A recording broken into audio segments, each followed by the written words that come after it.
Let's talk some sports, baby. Taken by Iguodala. Iguodala to Curry. Back to Iguodala. Up for the layup. Oh, blocked by Jones.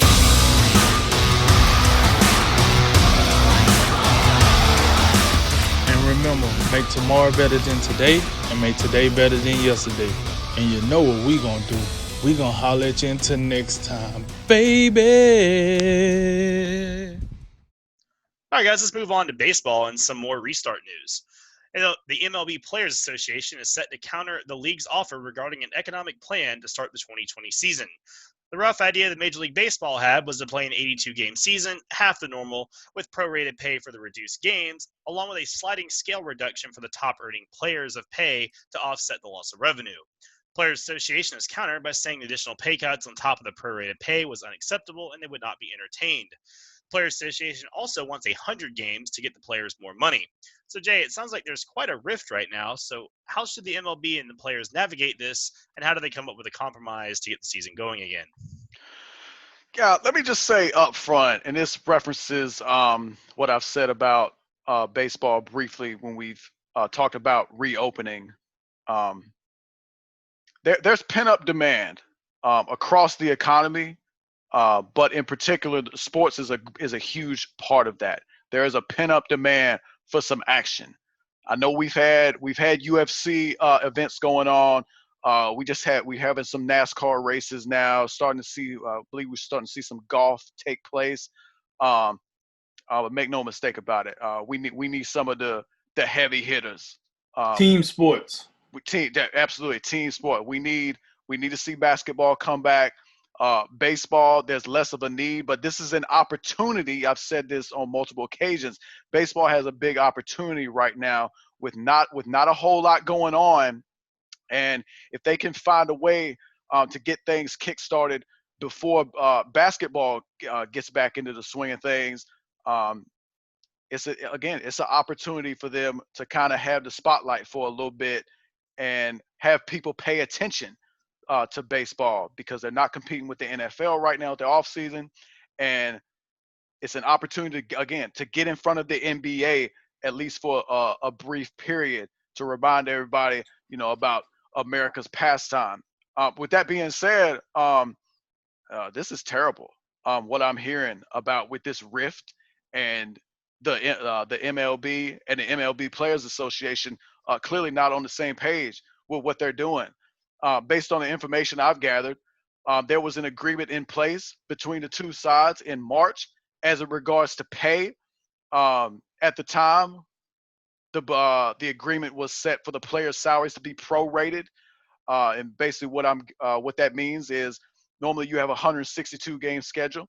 The season, the league is saying they want an 82 game schedule, so it's cut the season in half, which means player salaries would be cut in half. You're going to get paid based on the games you play. Go ahead. Jay, I got a question for you. So in baseball, the contracts are not like guaranteed like basketball, or it's not already settled like football. So you can go back and change the contract once it's signed. Is that what you're saying? Well, I'm not sure 100% on that, but I believe this is the agreement that was talked about in March. Given that this is a strange time in history right now with the global health crisis, in turn it's called an economic crisis right now, and given those unique factors, the two sides agreed in March that salaries would be prorated, and you're playing half the games you normally play, you're going to get paid half the money that you had coming to you, which seems fairly reasonable to me. But now what was just proposed this week is the league came back with further pay requirements, to where there was going to be a sliding pay scale, which means players that make more money, we're talking about your Mike Trouts, your Max Scherzers, guys making top dollar, would be somewhat taxed even more. They're going to cut their salaries in half again. So in essence, they'd be making about 20 to 25% of what they would normally have coming to them, whereas guys on the bottom end of the pay scale would just be closer to the original prorated agreement that they had.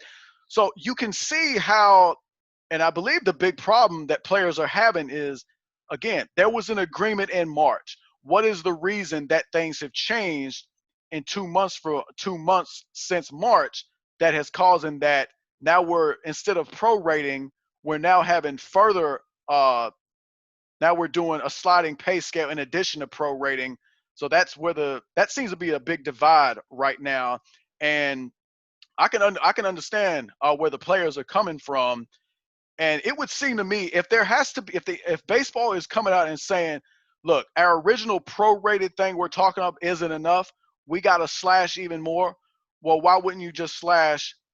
Everybody has to take another pay cut instead of a sliding pay scale. That's where I'm kind of at with that. And I think that's one of the sticking points that I would look at if I'm the Players Association. Instead of taxing the higher paid players further, just have it. If you're going to do a 50% cut, just make it 50% again, and we'll just all eat it equally as it rates to pay scale. As far as the number of games, I think 82 is about right. When we take into consideration where we're at right now, if the season had went underway as planned, we'd be about a third of the way through the season.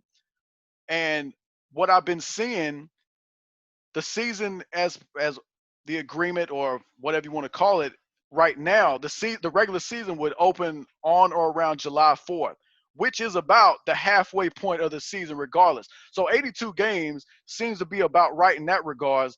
Players want more games because that means more money.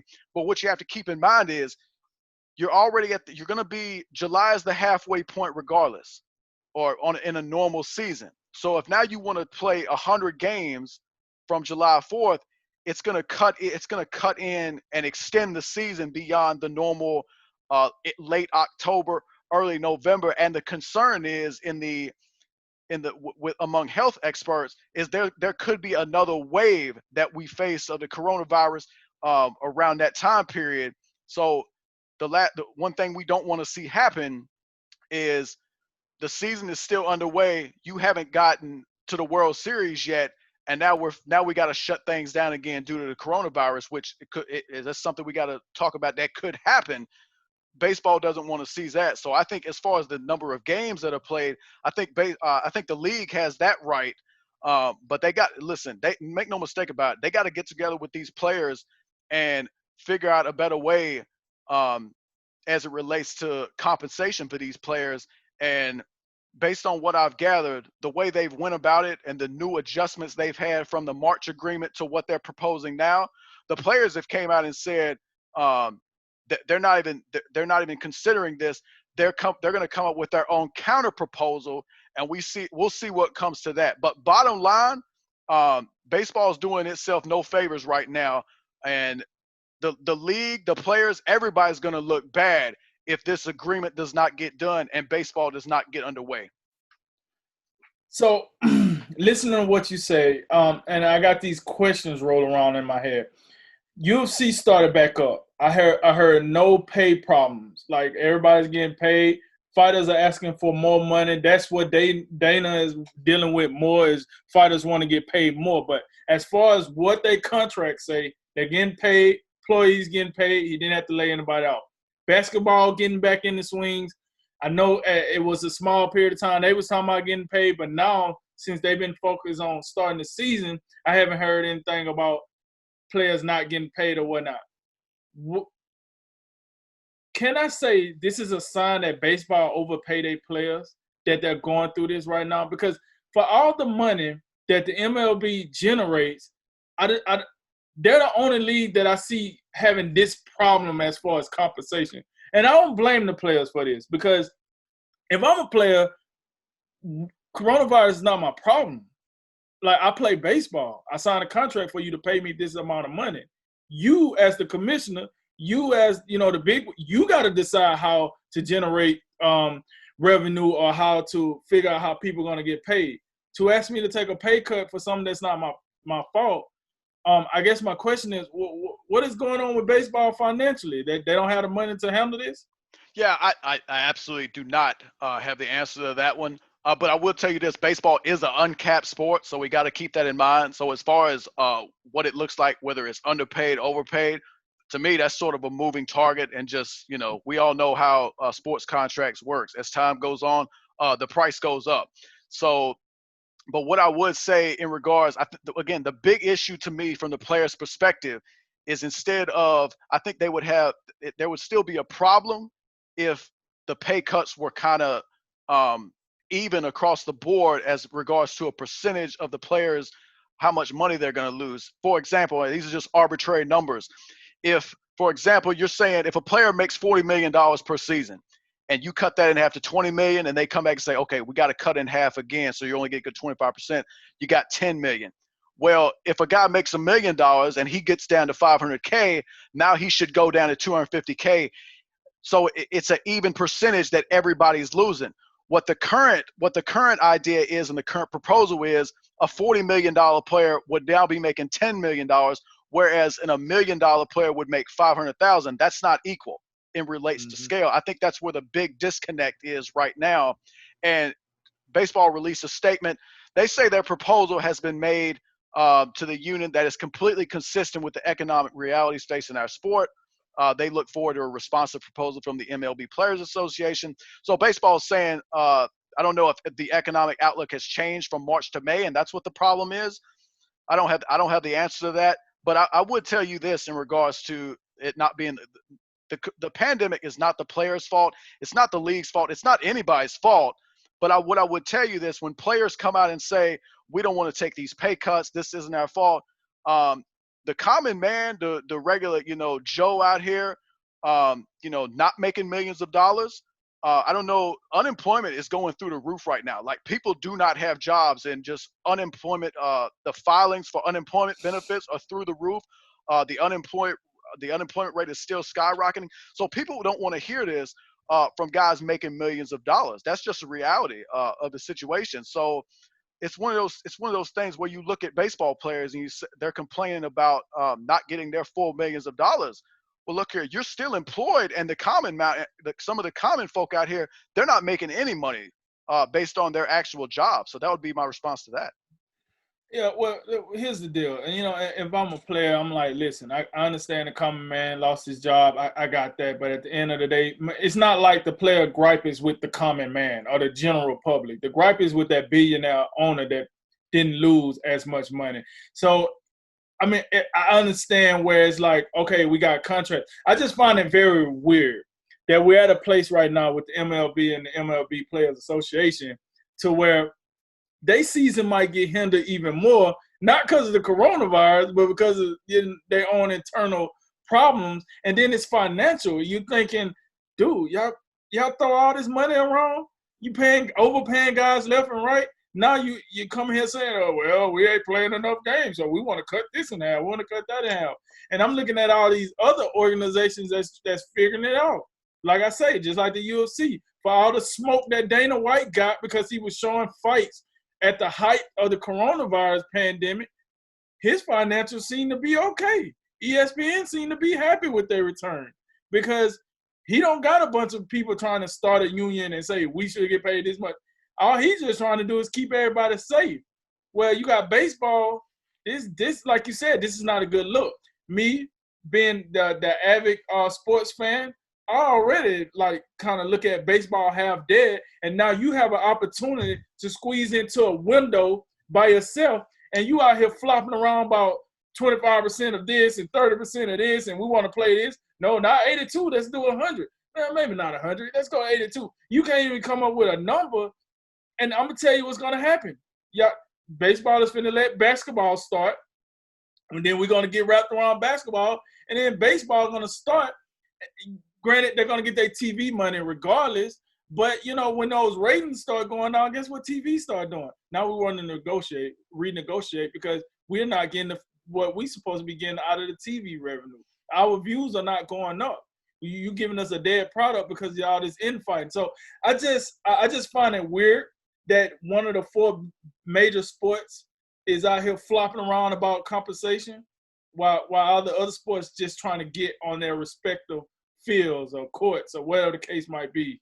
I just find it kind of odd, I guess. No, I completely agree with you. And again, the bottom line to all this, no matter how you slice it or how you look at it, whether it's prorated, whether it's a sliding pay scale, whatever and again, a number of games, the disagreement on all that, at the end of the day, this is a bad look. And baseball, if they don't get this thing figured out, if there's not an agreement made very quickly, they're making themselves look bad.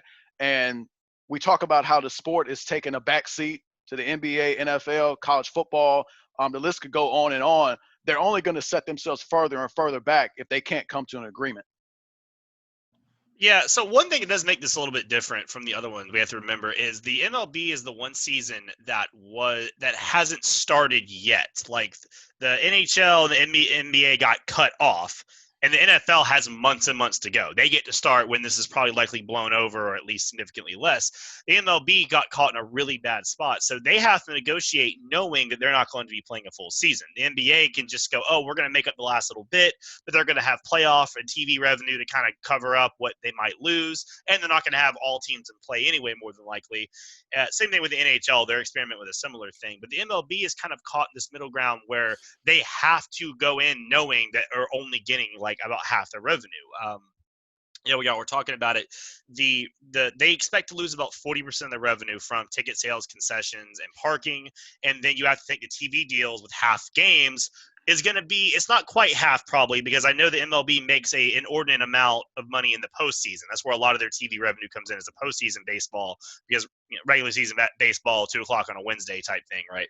So you aren't losing quite half your money, but they're going into the season knowing they're getting about half their money. So they have to figure out how to get half that money. And like you said, Jay, it should be pretty simple. Hey, cut half your pay and we're all good.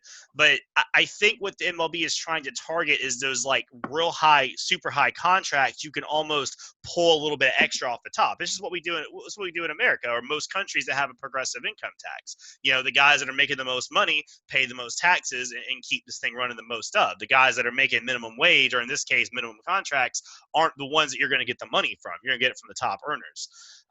Like the Rays ace Blake Snell, he made some pushback on this last month and got a lot of flack for it.